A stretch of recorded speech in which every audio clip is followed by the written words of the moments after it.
فقط برای یه شب؟ یعنی چی آخه؟ نه نمیذارم بری. باید یه هفته پیش من بمونی عزیزم. آخه مادر جون باید برگردم، دانشگاه دارم، امتحانم شروع شدن. داداش قیصر گفت یه شب داره میاد، گفتم منم باهاشون بیام. این چه کاریه پسرت کرده؟ حداقل خبر میداد که این داره میاد. مادر جان این خودش نذاشته. چرا؟ فکر کردم شما نمیذاری، واسه همین. واه، برای چی نباید بذارم دخترم بیاد به خونه خودش؟ مادر جان آخه فعلا خونه نامزدشه. مردم چی میگن اون وقت؟ مردم برن به جهنم. این عروس این خونه نیست، دخترمونه. مگه نه؟ ماشاءالله. یه لحظه وایسین یه عکس بگیرم.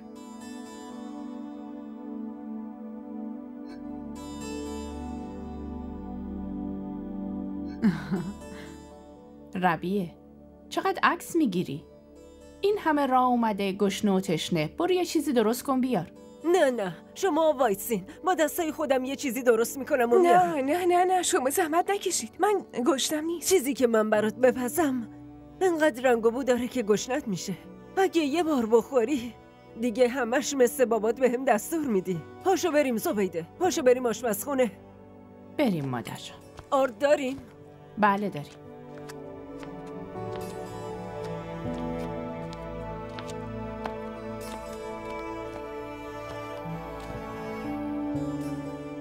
بیا عکس‌ها رو نشونت بدم.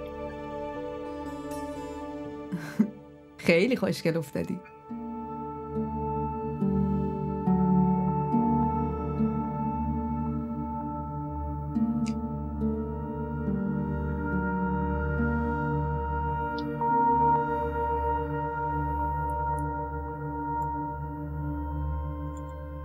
این دختر برای چی اومده؟ یعنی چی؟ اومده شما رو ببینه، خونه رو ببینه.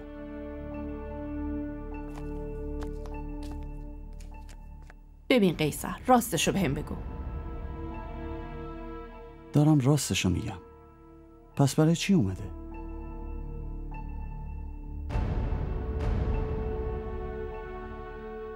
رفته بودم عمو شفیع رو ببینم.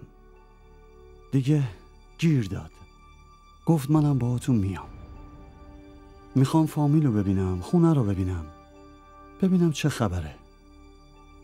منم گفتم نه، عمو هم گفت نه، زنمو هم گفت نه.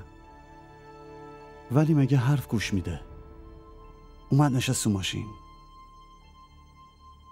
آهان، پس بگو به جون پسرم. مامان این چه حرفیه؟ برای یه موضوع بی خود قسم بخورم؟ اگه حرفمو باور نمی‌کنین از خودش بپرسین برای چی اومده. قیصر، صورت غمگینش، لبخند مصنوعیش یه چیز دیگه میگه. چی میگه؟ منم همینو میپرسم دیگه.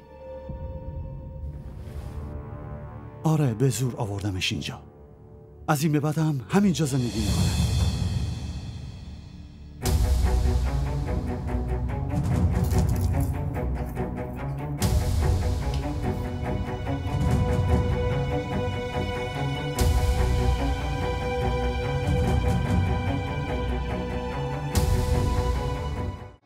این ویدیو رو لایک کنید، کانالمون رو سابسکرایب کنید تا از سریال های جدیدمون هم آگاه باشید.